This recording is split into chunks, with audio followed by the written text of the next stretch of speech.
cargo ahorita es gerente de recursos humanos. Ok, muy bien. ¿Cuántas personas tienes a poco? Hoy somos 105 personas. Ok, ¿todas en la Ciudad de México? ¿O El 93% en la Ciudad de México, los otros están en la República Mexicana. Okay. ¿Cuál consideras que es tu mayor reto? O sea, como gerente de recursos humanos, ¿dónde está el problema? Creo que el mayor reto es encontrar un balance entre que todos los colaboradores, todos los que forman parte de CAE se sientan a gusto, se sientan en un lugar bien, y también nunca olvidar como este foco de negocio también con los directores. Entonces creo que mi mayor reto hoy es encontrar ese balance. Ok, ¿y cómo está tu audiencia? ¿Cómo es el balance de CAE en cuestión, primero de género? ¿Cuántos hombres, cuántas mujeres? De género estamos muy casi mitad y mitad, pero sí somos un poco más mujeres. Okay. Somos 56% mujeres, Okay. Y algo importante es que en liderazgo sí las mujeres son el 70%. Ok, un poco común. Oye, ¿y de generación? O sea, ¿tienes millennials, Zetas, por ahí algunos X o cómo está la...? Ay, siempre me confundo con cuáles son. O sea, los Zetas son los más jovencitos porque ya tienen 25 por ahí. Los becarios, sí. Ajá. Luego los millennials tienen como 40 tantos y los X 50 y tantos. Yo creo que un 60% son millennials. Ok. ¿Y la otra mayoría son más grandes o más chicos? Yo creo que está dividido. Más bien no creo, estoy segura. Hay bastantes. La otra mitad se divide entre más chiquitos, que son hasta el programa de becarios, o de 20, 25. Y también ya hay unas personas un poco más adultas, entre 45, 60. Ok. Oye, ¿y cómo conviven las generaciones? ¿O no es tema? O sea, ¿no encuentras como un reto particular en cómo conviven? Pues la verdad es que a mí me gusta mucho porque en específico en las personas más chiquitas, sí noto una diferencia como en esta hambre de aprender de los líderes, de los que ahorita están en cargo de coordinaciones o gerencias. Creo que hasta hoy la verdad es que la convivencia ha sido bastante buena. No hay como una diferencia de, porque es más grande, no se habla con... que los grandes están criticando a los chiquitos porque no les gusta venir a la oficina, porque no se visten como se usaba, porque no... Sí, a ver, siempre están los más grandes que como que no están de acuerdo con ciertas cosas. Algo que me ha pasado últimamente también es que con las personas un poco más grandes les cuesta trabajo entender por qué ahorita la gente cambia más de trabajo, por ejemplo. Eso como que es algo que se cuestionan muchísimo. Los más grandes, por ciertas razones, entiendo que se busca mucho más estabilidad que otras cosas. Y los chiquitos más retos y movimiento y dónde y luego qué hago. Entonces... Que lo cual me lleva un poco al motivo de la entrevista, que era hablar sobre salario emocional. En la gente de mi generación, pues, nos fijábamos en una oferta, nos fijábamos en el numerito y si estaba bien, lo aceptábamos y punto. Y hoy en día, mi percepción, pero tú eres la que sabes, puedo estar equivocada, yo hablo solo por mí. Hoy en día se preocupan más por si tienen facilidades de trabajo remoto, hay otros factores, por si les hablan bonito, por si les dan de comer rico. O sea, hay un montón de otros factores que se toman en cuenta a la hora de atraer el talento. Y a esto entiendo yo que se le ha dado el nombre de salario emocional. Pero si tú me puedes explicar un poquito más qué es el salario emocional y cómo lo ves en CAE, pero además en el resto. Y tiene que ver porque parte de estar asegurado de los beneficios que el mismo CAE ofrece a sus empresas, también cae en este concepto que no es dinero contante y sonante, ¿no? A ver, cuéntame. Pues sí, a ver, para empezar, el salario emocional, sí, la definición es esas cosas que lo que no es tan tangible, no es un checklist de los beneficios que se tiene en la empresa, ¿no? De qué ofrecemos, con qué vas a contar desde el primer día, que estos claro que son importantes y... Sí, todos vales tu coche, tu seguro de gastos médicos. Exacto, y son importantes, pero hoy creo que ya también el reto es que estas prestaciones ya son un must, o sea, ya es como de base, sí o sí lo tienes que tener. ¿Y cuál es lo extra? Que creo que es el salario emocional. El salario emocional sí entran muchos factores. Uno te podría decir que es toda la parte del ambiente, el ambiente laboral, cómo se sienten las personas, si sienten una cultura, no sé, cercana, lejana, callada, más dinámica, flexible, las actividades que llegamos a tener aquí o bueno, en cualquier empresa. Creo que eso es lo que hoy sí está importando mucho más. Te lo puedo decir en CAE y creo que también en el sector en general. Si algo buscan las personas, definitivamente es, y las primeras preguntas que tenemos nosotros en las entrevistas, es, me gustaría que me digas la verdad de cómo es el ambiente o cómo es la cultura. Y así nos lo preguntan. ¿Y cómo se los describes? tengo el beneficio hoy de decir que hoy la cultura de CAE es cercana. Desde el director hasta la persona que nos ayuda en la cafetería, buscamos tener estas relaciones, estos contactos cercanos con la persona, y esto es tan importante que se vea reflejado en el día a día porque las personas aquí lo aplican con el cliente, que también es lo que buscamos. Ok. Entonces, perdón. No. ¿Y cómo hacen para que todos tengan ese comportamiento? Uno, súper importante en las entrevistas del principio, todo el proceso, creo que si hay ciertas características que nosotros desde reclutamiento tenemos que identificar de si van a ser fit o no con la cultura de CAE. Dos, sí tener ciertas líneas, ciertas puntos claves y hablados con los líderes. Para nosotros, en recursos humanos, la verdad es que los líderes son nuestros mejores amigos porque tenemos que estar en el mismo canal. Entonces, si ellos tienen también muy claro esto, a la hora de que es un nuevo ingreso, lo están promoviendo esta parte de cercanía, de actitud, de confianza, de generar aprendizajes, básicamente. Oye, y en todos lados pues hay algún jefe difícil o alguien que no tiene los mejores modos, qué sé yo, ¿no? ¿Ustedes qué hacen con estas personas que pues a lo mejor son bien buenos técnicamente hablando y son actuarios que, ¿no? Domina, etcétera, pero que la parte de la cercanía, lo personal y estos valores que tiene CAE no le combinan muy bien? ¿Tú crees que es algo que se puede desarrollar o uno ya es como es? No, creo que sí se puede desarrollar. Y es 50-50, o sea, del colaborador y qué herramientas o qué podemos hacer nosotros desde RH, desde líderes, para que haya ciertos cambios, modificaciones y en actitud tal vez.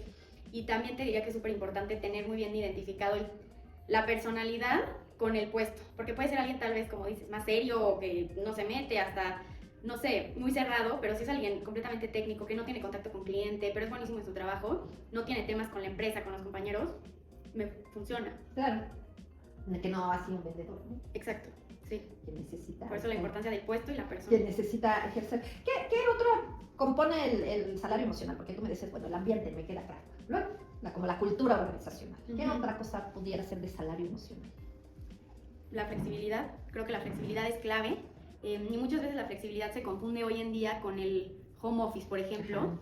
Y estoy segura que hoy no solo es el home office, es cómo estamos trabajando, o esta confianza que hay en que tú estás haciendo bien el trabajo, para yo no tener tema al siguiente día, que me pidas un permiso extra y te quedes en tu casa. Yo creo que tras la pandemia, que todo el mundo trabajó en su casa, dijimos, pues ya la hicimos, ¿no?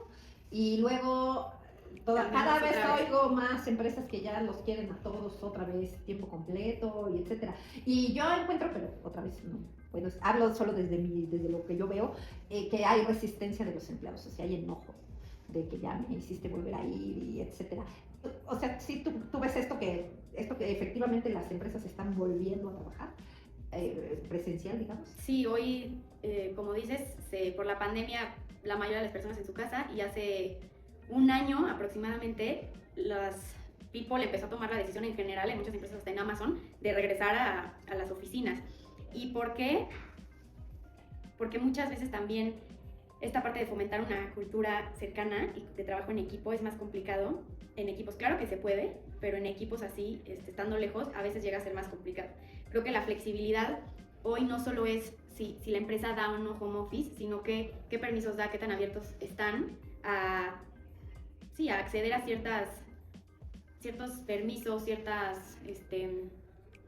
ciertos permisos, siempre y cuando la persona esté cumpliendo. Y que creo que esto es lo más importante, tener objetivos claros para que a pesar de eso se cumplan. Sí, te leo y entiendo que esta flexibilidad significa como no tratar a todos igual, porque pues no es lo mismo la chava que acaba de tener un bebé y que pues necesariamente se le podría conceder un par de días más de home office que alguien que tiene que venir diario y etcétera. Pero eso pues se vuelve bien retador, ¿no? Porque pues al final tiene que haber una política y que no empiecen el por qué a él sí y a mí no y etcétera. Eso ¿cómo lo ves? Es algo que se tiene que como fomentar y decir, bueno, a ver, aquí no tratamos a todos igual porque no todos son iguales, o sí, y yo, mi pequeña de recursos humanos que llevo dentro está frita, o cómo es el asunto. No, sí creo súper importante, como dices, que tiene que haber una política y unos lineamientos, y de aquí parte todo, que a veces se lleguen a manejar como casos específicos o permisos especiales. sí creo, por lo menos ahorita, que las personas en cada intentan ser empáticas en el sentido de no me voy a poner a discutir o por qué a esta persona que acaba de tener un bebé lo dejaron estar 2 semanas completas en su casa y a mí no. Sí creo que hoy hay esta como mentalidad de entender que a veces toca, a veces no, y adaptarse a eso. Ok. Bueno, y ahora te voy a cambiar un poquito el tema para hablar de la inteligencia artificial y la tecnología. ¿Cómo te decía yo al principio, lo que busco son como ángulos diferentes, como cosas nuevas, como están cambiando las cosas, ¿no? Entonces, desde luego en todas estas conversaciones, pues siempre sale la inteligencia artificial que nos toca a todos, etcétera. En tu área, ¿qué hay diferente? ¿Qué está haciendo la inteligencia artificial? En fin. Hoy se me vienen 3 cosas rápido que está haciendo la inteligencia artificial. Uno es, estamos por implementar un sistema ya que viene con inteligencia artificial, y esto evidentemente para temas de reclutamiento, de incidencias en la parte de nómina y todo, nos agilizan, no es que haga el trabajo, pero agiliza la operación, la administración. En segundo lugar, que el equipo, yo y las que están conmigo, la verdad es que lo usamos a veces para opiniones, para rebotar ideas entre nosotras, pero al mismo tiempo con la inteligencia artificial. En mi caso personal, me sirve mucho para estructurar ciertas ideas, ya sea para una plática o para una situación que me esté pasando, que es que me ayuda a priorizar, podría ser. Y que esto también, algo que vamos a tener, me parece que el próximo mes, pero es una plática de inteligencia artificial que va a dar un mismo interno, para que sean también ciertos tips que te puedan ayudar a agilizar tu operación del día a día. Hoy no estamos en el momento para que toda la operación y la administración se pase o se suba y que nos resuelvan, ¿no? Pero sí que las personas sean mucho más efectivas. Lo que tal vez podían hacer en 1 hora, hoy lo hagan en 30, 40 minutos. Ok. Vale, algo más que yo no esté preguntando por ignorancia y que tú quieras agregar o que tú veas que es un diferenciador y que no hemos tratado, o como el tema más en boga o más relevante en el mundo de los recursos humanos y de los beneficios. Algo que tal vez sí añadiría, y es conectar un poquito la parte de recursos humanos con los seguros, es la importancia de que todos los encargados de recursos humanos tengan un buen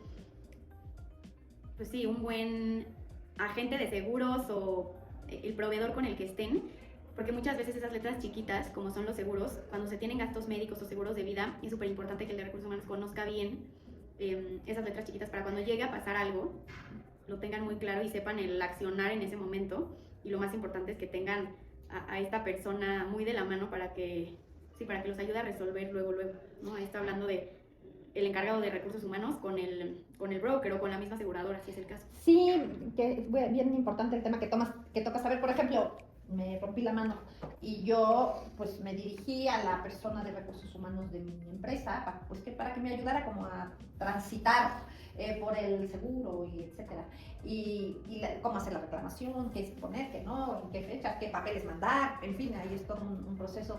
Y pues me di cuenta que al final pues sabía tanto como yo, o sea, nada del asunto, ¿no? Entonces, efectivamente acabamos resolviéndolo con el broker, ¿no?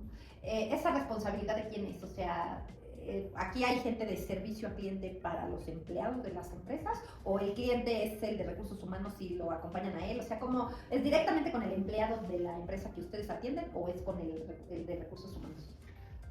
Pues no sé. Creo que es un 50-50, tal vez depende del caso si uno más porcentaje que el otro, pero sí el de RH tiene que estar siempre pendiente que le estén resolviendo. Si el contacto va a ser directo con el broker o con esta persona, la persona de RH siempre tiene que tener en la mente que no puede dejar de darle seguimiento a la persona de su equipo que se rompió la mano o que están por meterlo a cirugía. Exacto. ¿No? Entonces sí, recursos humanos siempre tiene que estar dándole seguimiento a estos temas, pero evidentemente el broker con el que estés te tiene que asegurar este buen acompañamiento y que no va a dejar a tus asegurados.